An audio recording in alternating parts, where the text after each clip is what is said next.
Assalamualaikum warahmatullahi wabarakatuh. Selamat berjumpa kembali bersama saya Samsul Umar di channel Maraja Organik. Teman-teman sekalian, di dalam kita melakukan pengendalian hama, tentu kita menggunakan pestisida, yakni baik berupa insektisida yang berupa serangga ataupun akarisida yang bentuknya hamanya dari jenis kutu-kutuan. Teman-teman sekalian, pestisida yang kita gunakan baik dari insektisida ataupun dari jenis akarisida yang bersifat kontak ini perlu dilakukan semacam analisis sehingga pestisida yang kita gunakan ini bisa memenuhi target yang akan kita kendalikan. Pestisida yang kontak ini biasanya diformulasi dengan bahan-bahan kimia. Nah, tentu dalam pengendaliannya nanti ini memerlukan teknik selain dari formulasi itu sendiri, tentu sudah dilakukan uji. Jadi sudah dilakukan uji mutu, sudah dilakukan uji efektivitas. Nah, tentu pada saat dilakukan pengujian itu maka hama-hama sasaran yang dibutuhkan atau diinginkan itu sudah teruji secara maksimal. Namun tentu cara pengaplikasian dan dosis yang diberikan serta waktu di dalam melakukan pengendalian atau penyemprotan ini harus pas. Jadi kalau pestisida yang kita gunakan dari insektisida ataupun akarisida yang bersifat kontak, perhatikan cara pengaplikasiannya, perhatikan dosis pengaplikasiannya, dan perhatikan waktu pengaplikasiannya. Contoh kalau kita misalnya akan mengendalikan hama sundep. Jadi ketika hama sundep yang kita ingin kendalikan ini, maka tentu harus tepat pada waktunya. Sundep ini menyerang pada saat jam 8 pagi sampai dengan malam. Jadi sundep ini menyerang pada tanaman padi kita itu dari mulai embun yang ada di daun padi atau di batang padi ini sudah kering. Nah, itu sundep sudah mulai bekerja. Lah tentu dalam kita mengendalikan ini harus tepat waktu karena sifatnya kan akan kontak langsung. Jadi begitu kita semprotkan maka harus mengenai sasaran. Jadi kalau sundep yang akan kita kendalikan maka pestisida atau insektisida yang kita gunakan ini karena bersifat kontak harus mengena pada sundepnya. Karena kalau tidak mengena pada sundepnya maka tentu tidak akan efektif. Jadi si sundep ini harus terkena dari pestisida yang disemprotkan. Nah, teman-teman, aktifnya sundep ini dari mulai jam 8 pagi sampai dengan jam 8 malam atau jam 9 malam. Maka tentu pada waktu kita menyemprotkan itu harus di jam 8 pagi sampai dengan jam 8 malam. Nah, kami mereferensikan itu sebaiknya penyemprotannya dilakukan di sore hari. Jam berapa sore harinya? Jam 4 sampai dengan jam 6 sore. Kalau mau pagi itu jam 8 sampai dengan jam 11 siang. Ini waktu aktif-aktifnya si sundep ini untuk melakukan pengerusakan pada tanaman padi kita. Jadi ketepatan waktu ini sangat menentukan akan efektif atau tidaknya pestisida tersebut. Yang kedua, kita harus lagi tepat dosis.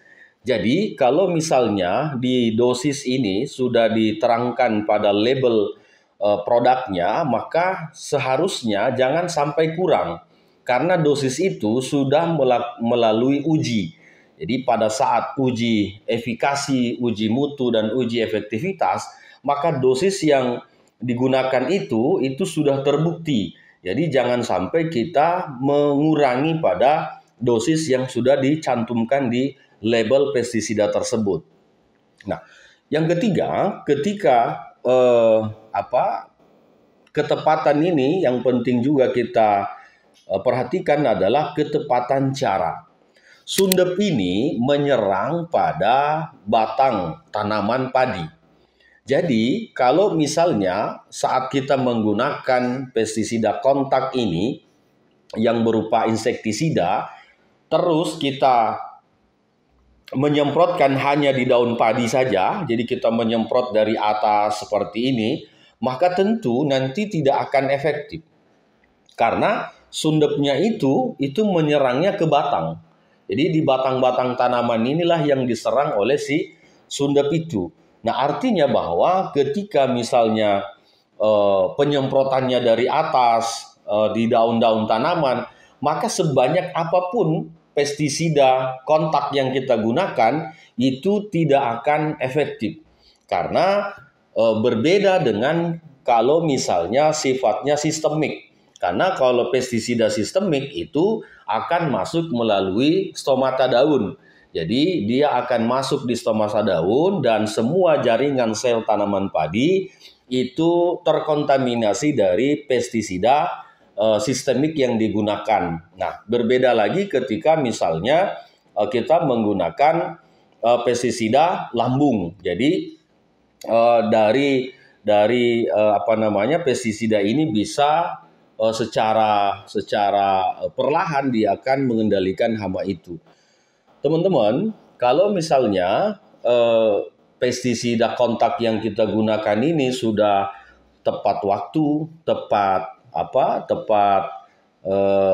cara pengaplikasian dan tepat pada dosis, tentu nanti efek positifnya akan terjadi pada tanaman kita atau terkendalinya hama yang kita inginkan. Teman-teman, itulah kenapa ada positif dan ada negatifnya ketika kita menggunakan pestisida kimia. Berbeda ketika kami sendiri memformulasi pestisida yang sifatnya sudah bisa sebagai kontak, bisa sebagai sistemik, dan bisa sebagai lambung. Nah, ini teman-teman, karena sangat susah untuk kita menerapkan satu persatu jenis pestisida ini. Nah, oleh karenanya dengan formulasi kami yang terbaru itu, kami menggandeng atau menggabungkan, memixing pestisida bahan kontak, bahan sistemik, dan bahan lambung ini, sehingga kalaupun misalnya pestisida ini mengenai pada hama sasarannya, maka bisa langsung mati. Dan toh misalnya tidak sempat mengenai, maka dia akan menjadi sistemik. Dan baunya ini bisa istilahnya kalau di sistem lambung ini bisa membunuh secara perlahan juga. Jadi 3 sifat dari insektisida, pestisida, akarisida yang kami terapkan itu bisa secara efektif bekerja bersamaan.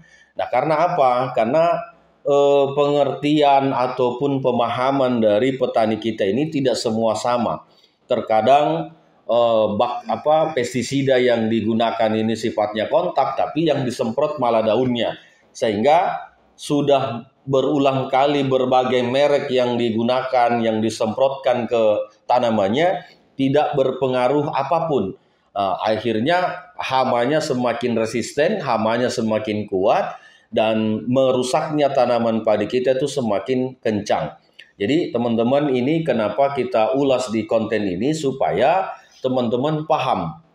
Jadi banyak jenis-jenis pestisida yang ada di market ini atau di pasar ini, tentu ada penjelasan-penjelasannya. Di labelnya itu pasti sudah dijelaskan, tapi pemahaman petani kita yang kadang-kadang kurang, sehingga yang tadinya bersifat kontak disemprotnya dengan metode sistem sistemik, sehingga efek yang ditimbulkan tidak sempurna bagi apa yang diinginkan. Dari pengendalian hama ini tentu harus diperhatikan lagi ketepatan caranya, ketepatan dosisnya, dan ketepatan waktunya, sehingga betul-betul efektif. Kita tidak buang-buang uang kita untuk membeli bermacam-macam merek, tetapi dengan 1-2 merek yang kita gunakan itu bisa menyelamatkan tanaman padi kita dari serangan hama.